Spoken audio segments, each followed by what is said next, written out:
Hello friends, welcome to my channel. আজকের এই ভিডিওটিতে আমি তোমাদের জন্য একটা গুরুত্বপূর্ণ টপিক নিয়ে আলোচনা করব। বেশ কয়েকদিন ধরে আমি ইউটিউবের বিভিন্ন ভিডিও দেখে যা বুঝতে পারছি যে West Bengal government school service কমিশনের যে এসএলএসটি এবং টেট পরীক্ষার কথা আমরা শুনতে পাচ্ছি, তো সেই সংক্রান্ত বিভিন্ন ভিডিও আমি দেখে ভাবলাম এ বিষয়ে একটি ভিডিও আমার করার দরকার আছে, যারা তোমরা আমাকে ফলো করো। দেখো, এসএলএসটি বা পিটি সিলেবাস সম্পর্কে মাননীয় শিক্ষামন্ত্রী যা বলেছেন যে খুব শীঘ্রই বিজ্ঞপ্তি বেরোবে, কিন্তু এই পরীক্ষার সিলেবাস এবং তার প্যাটার্ন কি হবে সে সম্পর্কে কিন্তু আমাদের কাছে এখনো পর্যন্ত সুস্পষ্ট কিন্তু কোনো ছবি নেই। আমরা যারা ইউটিউবার আছি, যারা তোমাদের জন্য বিভিন্ন সময় ভিডিও করি, তো আমরা প্রত্যেকেই চেষ্টা করছি তোমাদের সামনে এই এসএসটি বা এসএসসি যে পরীক্ষা তার একটা রূপরেখা তুলে ধরতে। কিন্তু একটা জিনিস আমি লক্ষ্য করছি যে বিভিন্ন চ্যানেলে, ইউটিউব চ্যানেলে যে সিলেবাসের কথা বলা হচ্ছে, সেখানে কিন্তু বিভিন্ন রকমভাবে সাবজেক্ট বা তার পরীক্ষা পদ্ধতি সম্পর্কে একটা আনুমানিক ধারণা দেওয়া হচ্ছে। সেই জায়গায় দাঁড়িয়ে আমি তোমাদের আজকে যেটি বলবো, তোমরা আমার এই ভিডিওটি স্কিপ না করে প্রথম থেকে শেষ পর্যন্ত দেখবে। দেখো, আমি প্রথমেই যে কথাটি তোমাদের বলবো যে এসএসসি, এসএলএসটি বা পিটি এর সিলেবাস কি বা পরীক্ষা পদ্ধতি কীরকম হবে সে সম্পর্কে আমাদের একটা ধারণা যখন বিজ্ঞপ্তি বা নোটিফিকেশন বের হবে সকলের কাছেই কিন্তু পরিষ্কার হয়ে যাবে। কিন্তু তোমরা যারা এসএলএসটি বা এসএসসি পরীক্ষার জন্য দীর্ঘ সময় ধরে তোমরা প্রস্তুতি নিচ্ছ, অপেক্ষা করে আছো, আর 6 বছর পরে যখন আর একটা নোটিশ বা নিউ নোটিফিকেশনের কথা শোনা যাচ্ছে, তো স্বাভাবিকভাবে তোমরা যারা পরীক্ষার্থী আছো, যারা প্রস্তুতি নিচ্ছ, তাদের কাছে কিন্তু একটা ভালো খবর। এখন প্রশ্ন হলো, এই পরীক্ষা কিভাবে প্রস্তুতি নেওয়া যায়? দেখো, আমি যেটা তোমাদের বলবো যে ফাইনালি আমরা যখন জানতে পারবো নোটিফিকেশনের সিলেবাস কি, তার পরীক্ষার প্যাটার্ন কি, তখন হয়তো খুব অল্প সময় আমাদের হাতে পড়ে থাকবে। তাই তোমরা যারা সিরিয়াস ক্যান্ডিডেট আছো, তোমরা যারা প্রথমবারেই অন্তত পরীক্ষাটা ভালো দিয়ে তোমরা পাশ করে একটা চাকরি পাওয়ার আশা রাখো, তাদের জন্য একটা কথা আমি বলবো, তোমরা সময় নষ্ট না করে নিজেরা প্রস্তুতি শুরু করে দাও। কিন্তু সেই শুরুটা যেন সিস্টেমেটিক ভাবে করা হয়। অর্থাৎ এমন নয় যে প্রিপারেশন এরকমভাবে নিলে যে প্রিপারেশনটি কোনো কাজেই লাগবে না। তো আজকে আমি এই ভিডিওটিতে তোমাদের জন্য আলোচনা করব এসএসসি এসএলএসটি সিলেবাস। এখন তোমরা বলতে পারো এসএসসি এসএলএসটি সিলেবাস তো ফাইনালি কোনো নোটিফিকেশন আউট হয়নি, তাহলে আমরা কি করব? দেখো, বিগত যে সিলেবাস ছিল বা এখনো পর্যন্ত যে সিলেবাস আছে, সেই সিলেবাস ধরে আমরা কিন্তু কিছুটা এগোতে পারি। কেন যদি বলো, দেখো, বিভিন্ন ইউটিউব চ্যানেলে বা বিভিন্ন সংবাদ মাধ্যমে বা বিভিন্ন খবরে আমরা যা জানতে পারছি যে এসএলএসটি বা এসএসসি পরীক্ষাকে 3টি ধাপে যদি আমরা ভাগ করি, যে নাম্বার 1 কি, একটা পিটি হবে অর্থাৎ প্রিলিমিনারি টেস্ট। নাম্বার 2 কি, যার যার সাবজেক্ট আছে নিজের সাবজেক্টের এসএলএসটি হবে। এবং নাম্বার 3 একটা ভাইবা বা পার্সোনালিটি টেস্ট বা এও শোনা যাচ্ছে ডেমনস্ট্রেশনও থাকতে পারে এবং একাডেমিক স্কোর হয়তো ফিরে আসতে পারে। তো এই যে পরীক্ষা 3টে ভাগে যদি হয় তাহলে সেখানে মার্কস কি থাকতে পারে সেটাও আমরা বিভিন্ন রকমভাবে খবরের কাগজ পড়ে বা চ্যানেলে আমরা জানতে পারছি যে হয়তো পিটি 100, SLST 100, ভাইবা বা অন্যান্য পরীক্ষা ভাইবা হয়তো 10 হলো বা অন্যান্য একাডেমিক স্কোরে মার্কস থাকতে পারে।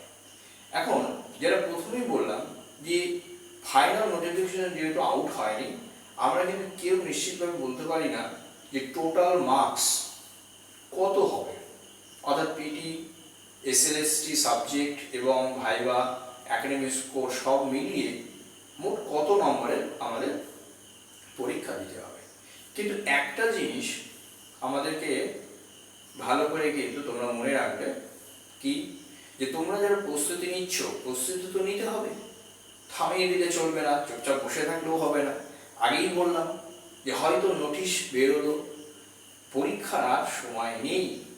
কেন সময় নেই আজকে আমি সেই ভিডিওটিতে তোমাদেরকে দেখাবো। দেখো, তোমরা যারা SLST ইংরেজি বিষয়ে পরীক্ষা দেবে, অর্থাৎ যাদের বিষয় ইংরেজি, যারা 9, 10, 11, 12 পরীক্ষা দেবে, তো তাদের জন্য আজকে এই ভিডিওটি। দেখো, আমি ধরে নিচ্ছি ফাইনাল নোটিফিকেশন যখন আউট হবে তখন যাই হোক না কেন সিলেবাস, যাই হোক না কেন টোটাল মার্কস, কিন্তু এটা তো সত্যি যে আমার নিজের বিষয় আমাকে পরীক্ষা দিতে হবে। এও শোনা যাচ্ছে নেট সেট পরীক্ষার সিলেবাসের প্যাটার্ন বা আদলে হতে পারে, তা সে যাই হোক না কেন কিন্তু পরীক্ষা আমাকে দিতে হবে আর আমার নিজের বিষয়ের পরীক্ষাও দিতে হবে। তো নিজের বিষয়ে পরীক্ষা দেওয়ার জন্যই আজকে এই ভিডিওটিতে আমি আলোচনা করেছি এবং বিষয়টি হলো ইংরেজি। দেখো, বিগত যে সিলেবাস আছে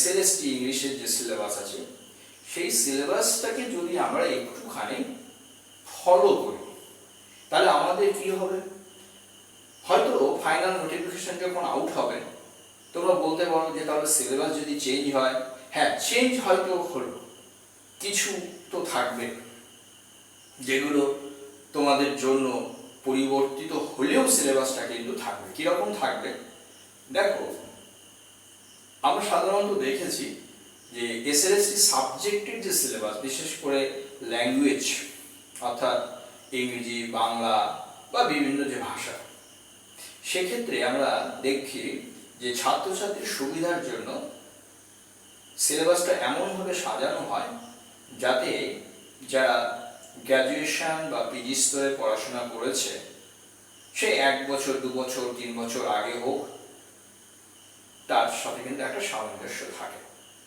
তো আমি তোমাদের একটা কথা বলবো যে এই সিলেবাস যেটি আমরা এখনো জানি না কি হবে, কিন্তু সেই সিলেবাসটাকে যদি আমরা একটুখানি সহজ করে নিই, অর্থাৎ আমাদের প্রিপারেশনটা যদি একটু সহজ করে নিই, তাহলে কিন্তু আমরা পূর্বের সিলেবাসটাকে আমরা কিন্তু মাথায় রেখে একটু প্রিপারেশনটাকে এগিয়ে নিয়ে যেতে পারি।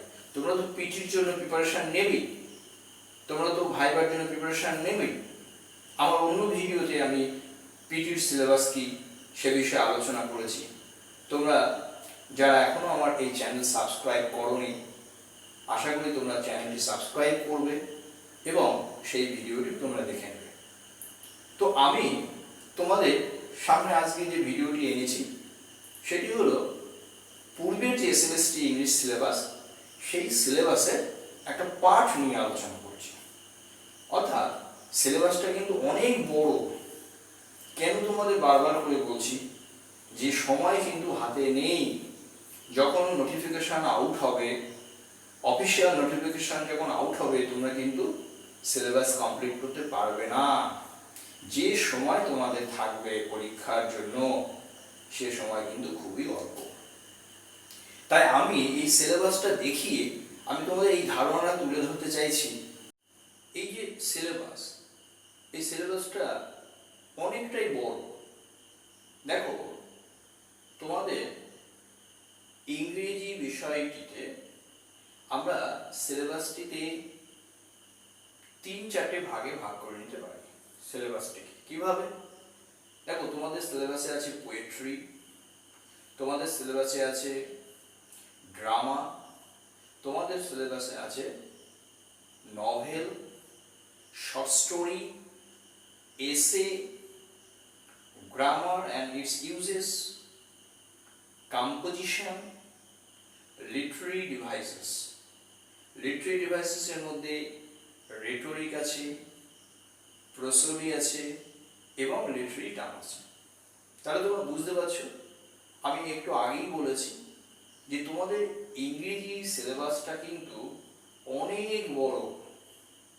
আমি অনেক বড় বলতে আমি পুরনো সিলেবাস ধরেই এগোতে চাইছি, কারণ তোমরা এটা ভেবো না যে নিউ নোটিফিকেশন যখন বেরোবে এবং মডিফাইড সিলেবাসটা যখন আমাদের হাতে আসবে সেটা খুব সামান্য হবে, অল্প হবে, এটা ভেবে নেওয়াটা একটু বোকামি হবে। তার কারণ ইংরেজি যেহেতু একটা সাহিত্য এবং ল্যাঙ্গুয়েজ দুটো মিলে তোমাদের সিলেবাসটাকে তৈরি করা হয়, সেখানে গল্প, সেখানে উপন্যাস, কবিতা, প্রবন্ধ এগুলো তো থাকবেই, সেখানে গ্রামার থাকবে, কম্পোজিশন থাকবে, এবং যেটা শোনা যাচ্ছে নেট বা সেট এর আদলে হতে পারে।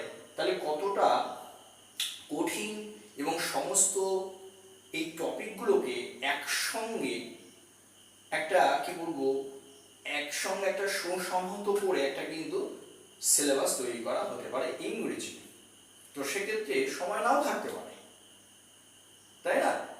কারণ তোমরা পুরনো যে সিলেবাসটি আছে সেই সিলেবাসের ধারণাটা আমি তোমাদের দিই আজকে, এবং সেখানে দেখবে আমি এখানে পোয়েট্রি নিয়ে শুধু আলোচনা করেছি, কারণ বাকিগুলো আলোচনা আমি নেক্সট করব, নেক্সট ভিডিওতে করেছি। তোমরা যদি আমার চ্যানেলটি সাবস্ক্রাইব করে থাকো নিশ্চয়ই নোটিফিকেশন পেয়ে যাবে। সেখানে তোমরা drama, novel, short story, essay, grammar কিংবা লিটারি ডিভাইসেস তার সিলেবাস সংক্রান্ত আরও তথ্য পেয়ে যাবে। তো আজকে আমি পোয়েট্রিটা নিয়ে একটু আলোচনা করি। দেখো, পোয়েট্রিতে তোমাদের মোট 16টা কবিতা পড়তে হবে। তাহলে বুঝতে পারছো কতগুলো কবিতা। আমরা পুরনো সিলেবাসটাকে ধরেই এগোই। আমি জানি না এরপরে যে সিলেবাসটা আসবে মডিফাইড সিলেবাস সেখানে কি হবে। তো আমরা পুরনো সিলেবাসটা ধরেই যদি এগোই, আমাদের কাছে কবিতা আছে 16খানা কবিতা আছে। আমি দেখো লিখে দিচ্ছি 16খানা কবিতা আছে, এবং এই কবিতা আরো আমি যেটা বললাম যে উপন্যাস আছে, নাটক আছে, অর্থাৎ সিলেবাসটা কিন্তু সামান্য নয়, অনেকটাই বড়। তাহলে আজকে দেখো আমি একটু কবিতাগুলো বলে দিই, তোমাদের যাতে পড়তে সুবিধা হয়, তোমরা এই সিলেবাসটা ধরে এগোতে পারো। তারপরে যদি ফাইনাল সিলেবাস হয় সেখানে এমন নয় যে সব বাদ চলে যাবে, তা নয়, কিছু তো থাকবে। তাহলে দেখো আমরা প্রথমেই যেটা দেখতে পাচ্ছি, স্যার ফিলিপ সিডনির কবিতা আছে তোমাদের জন্য। কবিতার নাম কি? Loving in truth. তারপরে এডমার স্পেন্সারের one day I wrote her name. Number 3 William শেক্সপিয়ারের shall I compare it with summer day. Next John ডানের the good morrow. Next George হার্বার্টের virtue. Next Alexander Pope the rape of the lock. Next William ব্লেকের দুটো কবিতা আছে, the tiger, the lamb. তারপরে William ওয়াজওয়ার্থের একটা কবিতা আছে, টিনটন অ্যালি। তারপরে এসটি কোলরিজের দুটো কবিতা আছে, Christabel and Kubla Khan. Next কি আছে দেখো, নেক্সট পিবি শেলি দুটো কবিতা তোমাদের পড়তে হবে, ode to the west wind আর to a skylight. Next John কিটসের দুটো কবিতা আছে, ode to nightingale, ode to autumn. Next আমরা কি পাচ্ছি, লর্ড টেনিসনের একটা কবিতা আছে, ইউলিসিস। নেক্সট আমরা পাচ্ছি রবার্ট ব্রাউনিং এর একটা কবিতা, মাই লাস্ট ডাচেস। তারপরে কি আছে, ডব্লিউ বি ইয়েটস এর একটা কবিতা আছে, দ্য ওয়াইল্ড সোয়ানস অ্যাট কুল। তারপরে টিএস এলিয়টের একটা কবিতা আছে দি হলো মেন, আর তারপরে সবশেষে উইলফ্রেড অ্যাওয়েনের একটা কবিতা আছে স্ট্রেন্স মিটিং। দেখো এই কবিতাগুলো তোমাদের যে গ্র্যাজুয়েশন বা পিজি স্তরে যে সিলেবাস আছে সেখানে কিন্তু এই কবিতাগুলো ছিল এবং সেইভাবে সিলেবাসটাকে সাজানো হয়েছে। হ্যাঁ, সিবিসিএস যে system, choice based credit system যেটা এসেছে পরবর্তীকালে 2018 সালে আমাদের রাজ্যে বিভিন্ন কলেজ ইউনিভার্সিটিতে প্রচলিত হয় এই সিলেবাস।